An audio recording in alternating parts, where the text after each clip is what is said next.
Welcome to the House of the Faded Sun podcast. We are doing a Father's Day episode. Fucking A, man. I'm so happy to have Bry Guy on here. That's my dad.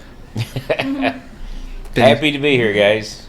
Take it away, sir. Both of you are my sons, so it's not like I don't have two kids here. So We have been confused before. Yeah, fuck, back in college, yeah. Like, people would ask me, did your brother come and visit? yes, that would be the correct answer. Yeah, did you see my two dads as well? Like, Yeah, my brother that's 7 foot tall. yeah. But I guess the height difference between me and my sister is a little bigger, so. Yeah. Well, she's a guy. I mean, she's a girl. What? I'm sure it's flushed. Oh, I know. Why don't you give a little. You should tell us a little bit about yourself, because I don't know you. Gotcha. You went to get milk and you never came back until just now. Oh, okay. What's to tell? Highlights. Well, I basically grew up in Tollsboro, town of 700 people. Worked in my parents owned a hardware store, Caskey's Farm Supply. Last thing, family business, so you know how that goes. And helped out on farms and stuff like that around, and graduated with a whopping class of 33, which is just massive high school with about 100 total. My hometown was 700 people. I went to University of Kentucky where I graduated from. My first class was in Memorial Hall, 1,500 people, so it was twice the size of my hometown. My first class, so that was pretty funny. But outside of that, I've been automotive for 30 years. Moved a couple times. Of course, Ben went through that where he jumped from Missouri to Maysville to Missouri to Michigan. I've spent some time in California, spent some time in Argentina, Canada, Mexico. So all job-related travel. That's pretty much about the size of it. So. What was Maysville like? Or Tollsboro, I guess I should say. You blink, you miss it. I mean, what do you mean Tollsboro? What do you mean like? Growing up in Tollsboro. I was just like any small town. I mean, you knew everybody. There was absolutely if you live in a big town, you could get away with stuff. In Tollsboro, nah. You weren't going to get away with anything. It'd beat you home. But everybody also looked out for everybody else too. So you never had to worry about that. I mean, it was that's just how it was. Small town, they talk about a village raising a child, but I mean that's what it is. When you live in that small of a town, there's no one you don't know, and then you take on top of it that we had a business. I knew everybody, and we worked in the business. I was like 10 years old, so it was like, and then even then before that, I was hanging around, even if I wasn't working. So I've witnessed him knowing everybody firsthand. When my great grandma died, and they had the visitation. I think the entire city of Maysville showed up. Maysville, Tollsboro, yeah, everybody. That whole little area. But that was mom and dad. I mean, mom and dad knew everybody. I mean, if mom or dad would have ran for a local office, they would have won hands down. Because there's just so many people knew them. I mean, just because it's a small town. You don't have that nowadays really, because Walmart came in, all these big Lowe's and all that. Great, but it got rid of it's just really hurt the small business client, which just sucks.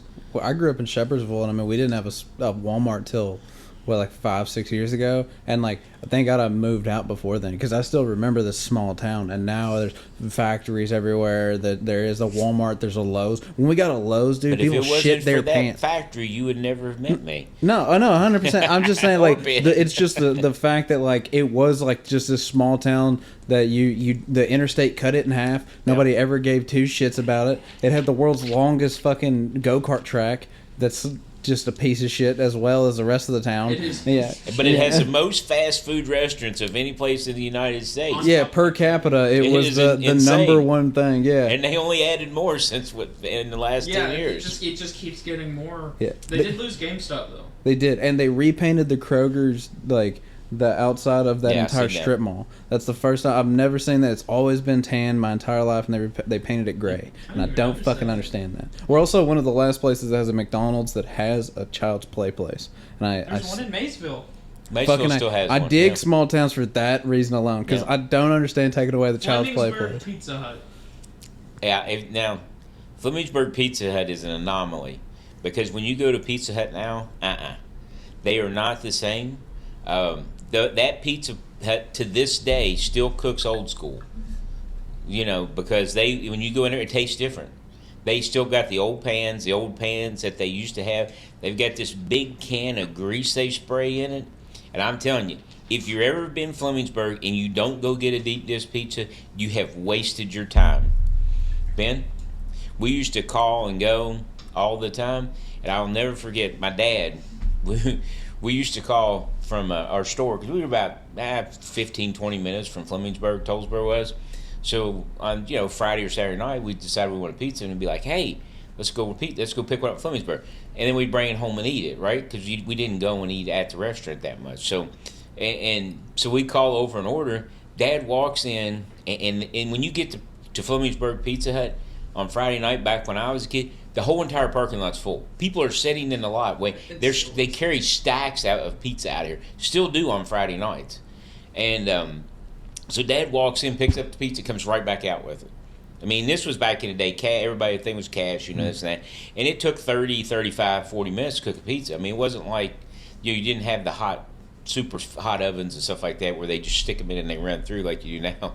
And these kids are sitting there and they're like, "Man, how'd you eat that pizza so fast?" And Dad looks over at him and goes, "Oh, if you get it without cheese on it, it takes half the time."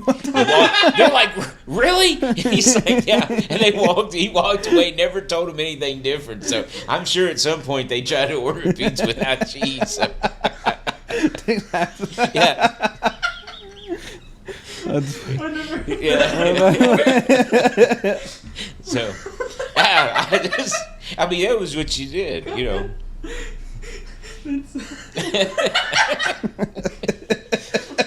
See, this is why I told you guys you needed to have a camera for this the other day, because you can't get that reaction. You don't see that reaction on just a screen with a picture on it. Yeah. Yeah, you get it without cheese. It gets done twice as fast. I mean, he was in and out in like 40 seconds, right? Because it was already cooked. We called 20, 30 minutes earlier because it took you that long to get there. I mean, we didn't have interstates or nothing. They still don't have interstates or anything up there. I mean, you could go from my house to Flemingsburg Pizza Hut, which was on the complete other side of town, and never hit a stoplight because there wasn't any. That's fucking awesome. There's not very many, but there was zero. And the bypass wasn't in, so you didn't have the bypass like there is now. You literally drove straight through town everywhere. There's only one town in the United States that doesn't have a stoplight in it, and it's in Kentucky. I can't remember the name of it. I used to know it, but yeah, like Jamie, pull that up. Yeah, I love that shit. I love the fact that at least there are still small towns that exist, but also they just ain't what they used to be in terms of the population has grown everywhere. And that's the one thing you miss too, because now everything's fast food. It's hard to find decent places. I was talking to, I'd love to find a good place that has good chili dogs and stuff like that. The old creamy whip stuff, because it's hard to find them anymore because McDonald's, Dairy Queen, all that stuff's taking them out. And they're not Dairy Queen's not very good anymore either. Now Dairy Queen used to be, except for the one in Flemingsburg. That's another thing at Flemingsburg. Yeah. Why ain't you ever taking me to the Dairy Queen? They were actually, the Flemingsburg Dairy Queen is known for its fried chicken. Yes, look at the look on his. Look at the look on his face. Hold on, you mean like chicken or like Lee's fried chicken, where it's like bone in and shit? Bone in, real deal fried chicken. At the Dairy Queen? That the Dairy Queen influence still do it. Yeah. Why have you not told me this? I don't know, just never came up, I guess. But they actually have a burger as well that has it's kind of like the Big Boy sauce on it. It's phenomenal. Oh, that sounds good. Like it's phenomenal. And when I was a kid. Yes, that's what it's like, the tartar sauce, but it's a little bit different than the Big Boy. It's pretty close though. But when I was a kid, it was in a different part of town. Now it's moved into an old. I could have thrown one out there. You guys probably never heard it. It was in a building that the first time I ever went there was a Burger Queen. You told me about that. I've heard about that Burger once. Queen. Yeah. Then it became a Druthers. Heard about Druthers too. If I had my druthers, is that where it comes from? There's a Druthers in Campbellsville. think I've been there. Is that where the term where the term comes from? Because they closed at 6 o'clock for some ungodly reason. I heard of druthers before. But there is a druthers in Campbellsville. Is that where the term comes from? Like Where? if I had my druthers? No. Okay, all right. That's they played on the name, I'm sure, but yeah. Gotcha. So it was a druthers, and then it was a few other things. And the guy that owned Dairy Queen bought it because he was down on the other side of town, and it was and you could drive all the way around in a circle. And you got to remember, like you guys sit around and play Xbox, right? We didn't have Xbox. When you turned 16 years old, you went driving and you drove around towns. When my brother, he's 5 years older, they were spending a lot of time over in Aberdeen, and they would drive around Frisch's, at the time it's now Brown's Restaurant, Basodi's, which isn't there anymore, and they just made a circle. And I mean, the whole town was packed up, and kids just going in circles. Flemingsburg, same way. You couldn't get around the Dairy Queen. And we would start over in Maysville in Kmart parking lot when I was a kid. And we would drive around Kmart parking lot. Everybody hung out. I mean, it's just what you did. People complained all the time. I hate all them kids in Kmart parking lot. But that's what you did, because you didn't have. Remember, you had one TV in your home. You might have had a rotary phone. I know you guys, no cell phones, none of that stuff. You had the old, maybe push button, but most of it was rotary or just the old push button where you had to bing, bing, bing. Did you ever have like the family lines where it was like the whole neighborhood went off of one? My mom and Papa Fuller did. Yeah. Mom's mom and dad, or my mom's is it a party line? It was a party line, and when you picked it up, you'd pick it up, and there'd be somebody sitting there talking on the phone. My grandmother would yell, "Get off the phone! I need to use it." They'd hang up. And, okay. Ruby, we'll talk to you later. They'd call you, and then that's what you had to do. You had to tell a person to hang up. They actually, at one point, and I never used it because it wasn't it was past the day, but they actually, my grandfather didn't take it down right out the gate, had the old phone that you had to, you rang and you spoke through it, and then when it would ring, it had the bells on it. That's awesome. It had the like the old Alexander Graham Bell. I mean, you're talking, when they grew up, they didn't have phones. They lived up in a holler in Lewis County where they had up in Toller Hollers where my mom was raised. So then there was nothing there. She was in a one-room school, and to grades like 1st through 8th until you could actually go somewhere else. Grandma Fuller born? Grandma Fuller's born. The 20th century? Yeah, I would think so. I'm trying to remember timing. Grandma was what, 1939? Yeah, so let's see. They're 39 and 41. So, yeah. I talked with Peppaw Fuller. He grew up during the Great Depression. Again, I got a million stories, guys. So if you guys want them in the podcast, I'll throw them out there if y'all want to ask questions. It's whatever y'all want to do. But this was one of my favorites. Ben was, I can't try to remember, were you born when you weren't born when Peppaw Fuller. We would have been living away anyway, but Peppaw Fuller, he was a piece of work. Every year we had to do a history project, right? And you had to talk to somebody who was at a significant time in history. And almost every year I used George Brady, our neighbor who was in Vietnam, right? To the point where I probably didn't even need to ask anything to George because I already had it all down. I already had written it 25 times, right? It seemed like. But so I got the great idea. I said, you know what? I was a senior in high school, and I said, I'm going to do something different. I said, I'm going to go talk to Peppaw Fuller because he grew up during the Great Depression. I said, I'm going to do something different. I've always used George, and I appreciate George. If you happen to see this, you're the best neighbor of all time. Couldn't be any better. But I thought I was going to do something really cool. And I was like, so I go to my grandfather's Sunday afternoon. He wasn't a man of many words anyway. And I sit down and I'm like, Peppaw Fuller. I said, I got to do this report for school. And I said, I want to do it on you. And I said, you grew up during the Great Depression, right? So I'm like you guys, except I had a pen and paper because, we didn't have recording devices. Maybe you might have a cassette, but I didn't. Get out of here. So I'm sitting there, I'm like, what was it like to grow up during the Great Depression? So I'm thinking I'm going to get this huge, at least couple pages that I could write. And Peppaw Fuller looks at me and he goes, we didn't have any money before the Great Depression. We didn't have any money after the Great Depression. He said, quite frankly, we didn't even know there was a Great Depression because everything we ate, we raised. And I'm like, okay, can you tell me anything else? He said, nope, that's about it. So I went to turn in my paper at school, and I said, I did mine on George Brady, a Vietnam veteran. So, and I'll tell you, I don't know, do you know George very well? Have you talked to him? You know him at the visitation. If you could ever get him on a podcast and start telling some stories he'd be great. He was a Vietnam vet, a state trooper, and an insurance adjuster after that. So he has some of the greatest stories of all time, and you will roll. But yeah, so that was my Great Depression story, right? So it was funny. But yes, I mean that's pretty much me. I grew up, I went to school, finished school, went to I got into automotive. I was applying for jobs and stuff. It was a pretty tight job market when I got out of school. So I actually was working for the university and working in the ag department. And my job consisted of taking care of some cattle. That's how I kind of got. They let me live on the farm as long as I take care of the cattle. And my other job was I counted flies. You Joey Diaz? Huh? Torturing flies? I worked in the entomology department, so they got grants from like ear tag companies. So we'd go work the cows, put ear tags on them, and then you test it through the summer. So what they do is that's how their department. That's how they make money in their department. Is those ear tag companies would give them funding to do the study for them instead of them paying people to work for them to do the study. How did they had college do it. You managed to segue into my next question without me asking it. Because I was going to ask about your college years. Oh God, yeah.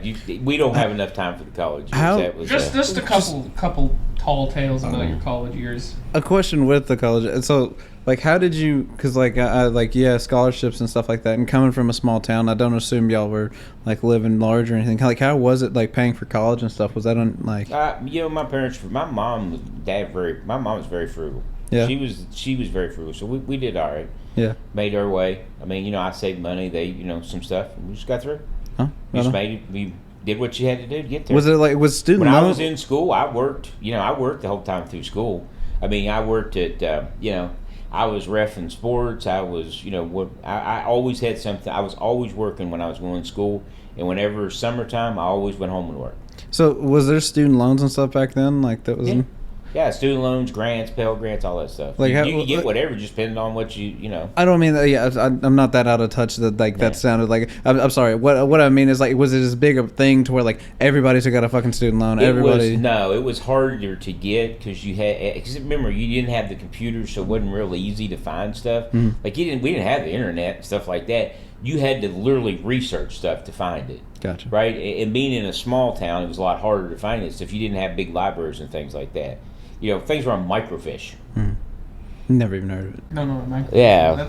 That's pre-Ben. Yeah, so that was this little thing. These. You've Wait, seen was it the thing you? Oh, that's what that. Okay, I've always wondered what those. Yeah, were. the microfiche or the little things that you spun. You've seen them on TV. idea. You've seen them on movies. You just don't realize it.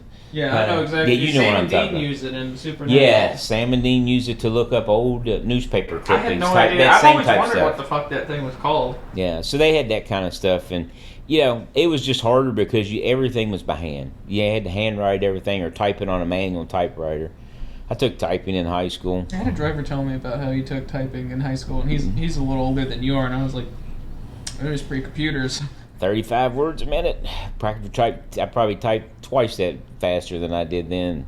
Now that I got computers, but I mean, guys, when I was in high school, Apple just started. Yeah. Right. We had Apples. We had a Radio Shack Tandy computers. We had the big 5 1/4 floppies you had to flip, and our school got XTs because there was a big push for that, and man, it was like we were the kings when we got XTs. But there was only me and 2 other people that knew how to do much. I mean, so what is an XT? Yeah, it was a Windows 8. It was one of the original It was original IBM XT is what it was. But it ran to boot them. You booted everything with a floppy drive. Everything was a 5 1/4 black floppy drive, and then after that, you went to the 3 1/2 hard disk. Okay.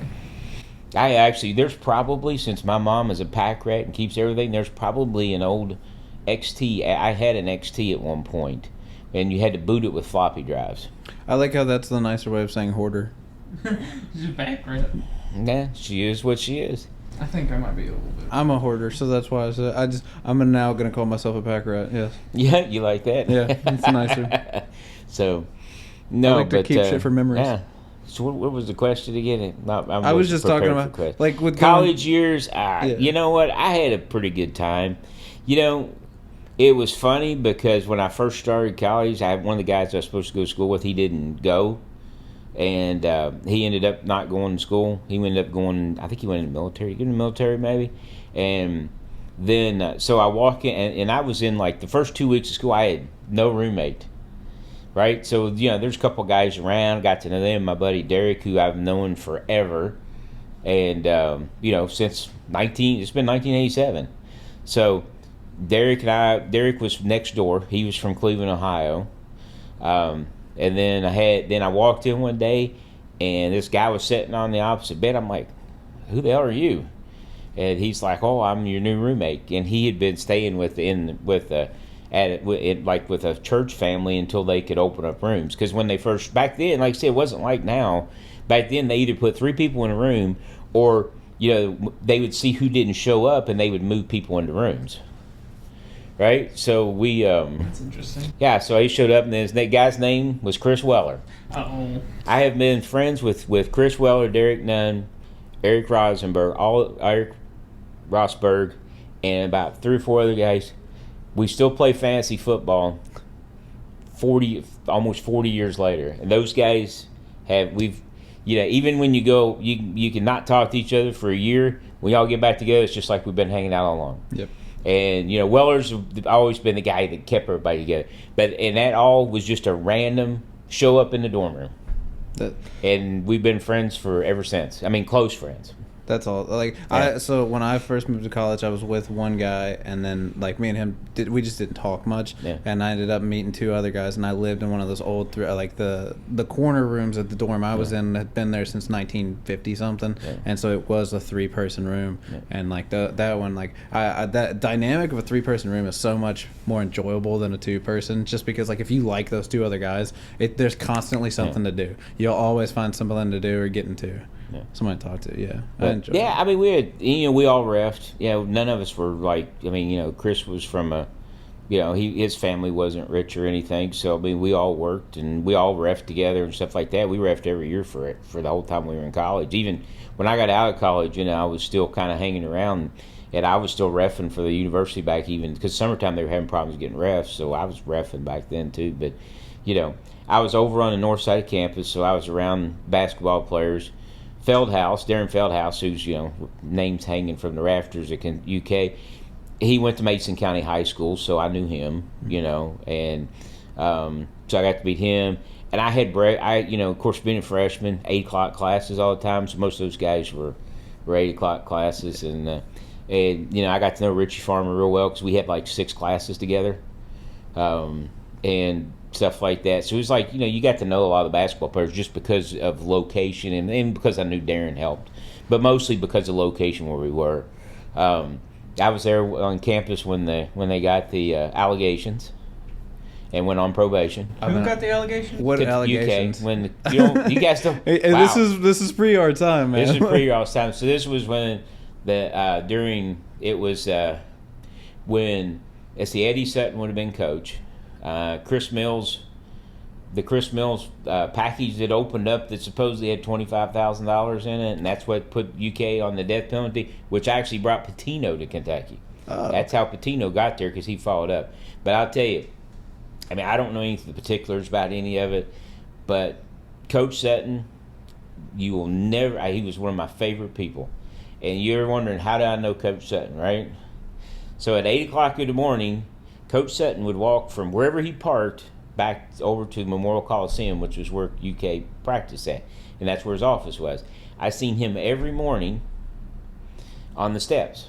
And I'm going to tell you Coach Sutton stories. And every morning I'd just walk by, just me being me. You guys know how I am, me being me. How you doing, Coach Sutton? Or how you doing, Coach? And he would speak. Every day we spoke.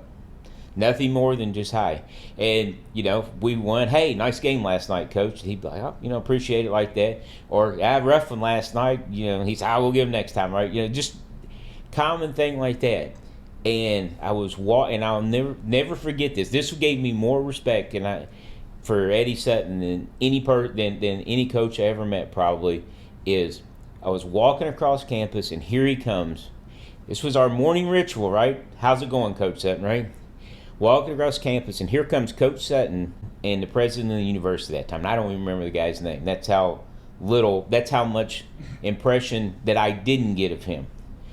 We walk up, and I said, and the president of the University of Kentucky, the guy's salary that I was paying going there, never said one word to me.